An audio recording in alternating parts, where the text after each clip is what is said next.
Hello, this is me, Deafening Octopus, and welcome to another episode of Scrap Mechanic. So, you might remember that in episode 1, I believe it was, of this series, I showed you this creation here, which was basically supposed to go as fast as it possibly could. And now, it did so, like so, but you could see that it bounced around like absolutely crazy. And I found that a lot of other vehicles, that people have made in this game for precisely the same purpose, have done precisely the same thing. So, I thought to myself, is it possible to make a car that is extremely fast on this dirt surface here, without being undrivable? Well, we're about to find out, because I'm going to attempt to make one. Anyway, so basically, the first thing I thought of was, if I just get out of the car, the first thing that I thought of was to build a very lightweight car, but give it some downforce, give it a bit more downforce than my previous vehicle. Now, the problem is, I'll explain what downforce is a second, and I'll explain how it works. Basically, downforce is it's a force where basically, if you look at like wings on a Formula 1 car or something, or just a really quick car, they're designed in such a way that they act as the opposite to airplane wings. Airplane wings try to force the plane up. Car wings try to force the vehicle down. Now, the reason for this is so that the car sticks to the ground and is quicker around the corners. Now, and also it stops from bouncing around. I know that I'm not actually going to be attempting any corners in this, but I don't want my car to bounce around. So, also I think I'm going to add a bit of suspension to it. I mean, suspension, not always.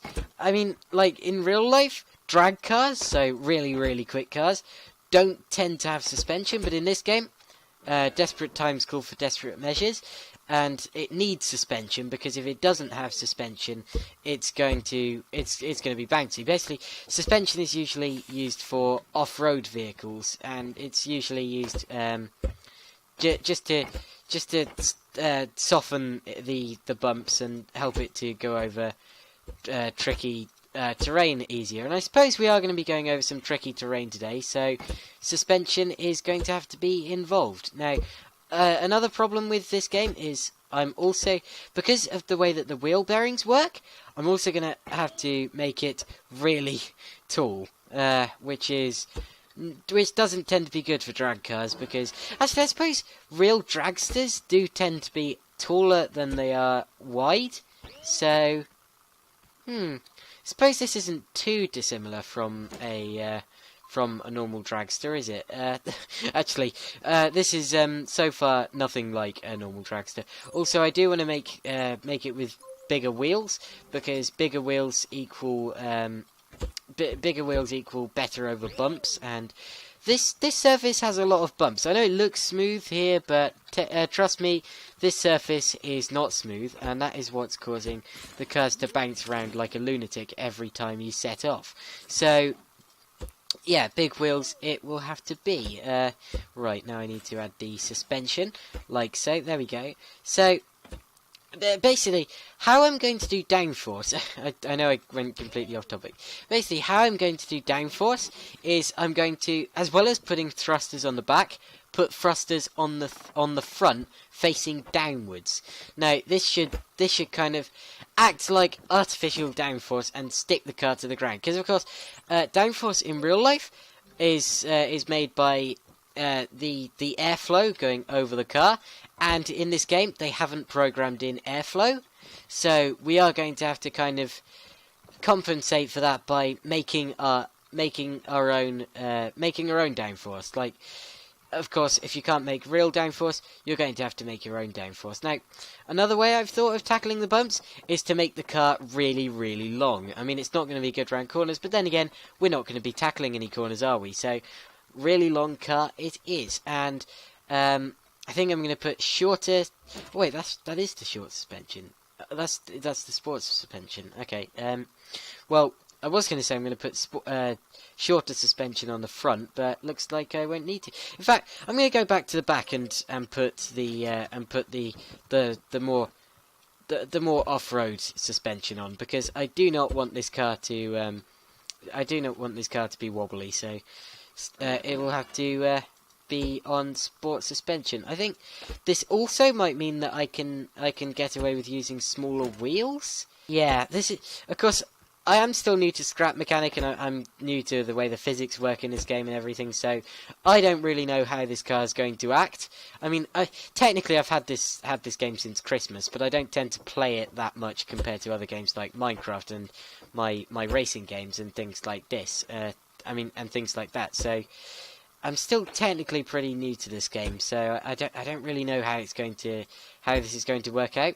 I'm just kind of experimenting, and I sort of like that. I like the way that I'm kind of testing a new game and experimenting with it, for your entertainment. So yeah, I like the way I'm doing that. Now, where's my thrusters? Thrusters are going to be a big part of this. If you want a car to go really, really fast, thrusters are always the way to do it. Well, usually. So I'm going to have two pushing down at the front. They're there to provide the artificial downforce, and at the back I'm going to have as many as I can fit in, basically. Just thrusters galore back here. Thrusters absolutely galore. This is going to be like Thrust SSC. I'm going to call this Thruster SSC. Yeah. Thrust SSC, of course, was the fastest official jet car ever to be made. I might need a few more thrusters on the front here in the future. I don't know. And of course, we don't have to worry about safety or anything, because I mean, in this game you can't get injured, so safety isn't going to be an issue. That's why I haven't added the cockpit to any. I mean, that's why I haven't added, like, I haven't built a cockpit, so I haven't built any protection whatsoever around the driver, and I just there's nothing towards safety in this car whatsoever, because you don't need it. I mean, why would you need safety? Okay, so actually, why have I made it so that it's rear wheel steering as well as front wheel steering? I really don't need that. That is very weird. Okay, well, I did know a way to. How do you? Oh, there we go. That's the way to disconnect it. I really don't know why I've done that. I'm not going to make it rear wheel steering. I don't know why I've done that. Mind derp. Okay, so are the wheels steering in the right direction? I really don't know. Only one way to find out. Oh yeah, I have to remove the lift. I forgot that. I was like, oh, why is it not steering? Oh yeah. Okay, there we go. So, oh, look at the car wobbling. That's not a good sign. Okay, well, the wheels are turning in the opposite direction to the way I want them to turn, which isn't a good sign. Let's just switch them around like so. There we go. Now the wheels should be turning in the right direction. Let's just check. Yeah, those wheels are turning in the right direction. Now, also, if we connect the engine to the wheels, because, well, we need power. And I'm going to connect the front engine to the wheels at the front. I only added the front engine here to try and balance the weight, because I realised it was going to be very rear heavy otherwise. And that tends to not be very good for going over bumps and things. So what I should do is I should add a switch at the front and the rear, so that I can turn on the thrusters and turn off the thrusters whenever I like. So here are two switches, just two to make it symmetrical. I mean, I don't actually need two switches in each place, but two switches it shall be. So, okay, right, now I need to connect it up. So okay, so the rear thrusters are going to be operated by switch number 1. So I'll have to remember that. I click number 1 to activate the rear switches. I mean the rear thrusters, and the front thrusters are going to be activated, of course, by switch number 2. And yes, it does say 2 there, so that is a good sign. Right, now to paint the car. That's all we've pretty much got left to do.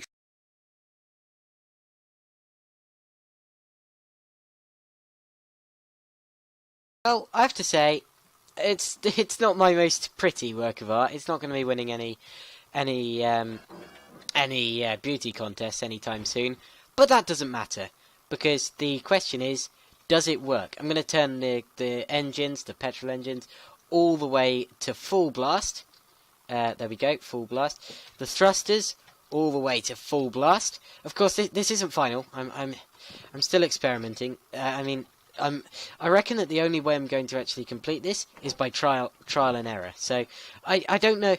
I'm pretty sure I'm not going to complete it this episode. I don't know if I'm going to complete it next episode either. It's just going to be trial and error, really.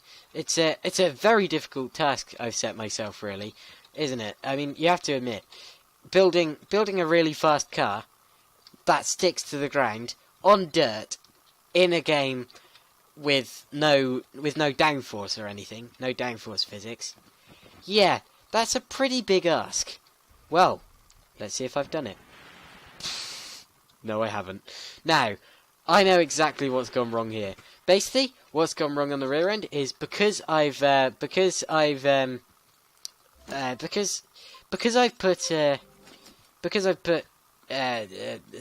There we go. Because I've put whatever they're called. Bearings. That's it. Bearings. Because I've put bearings on the rear of the car, like.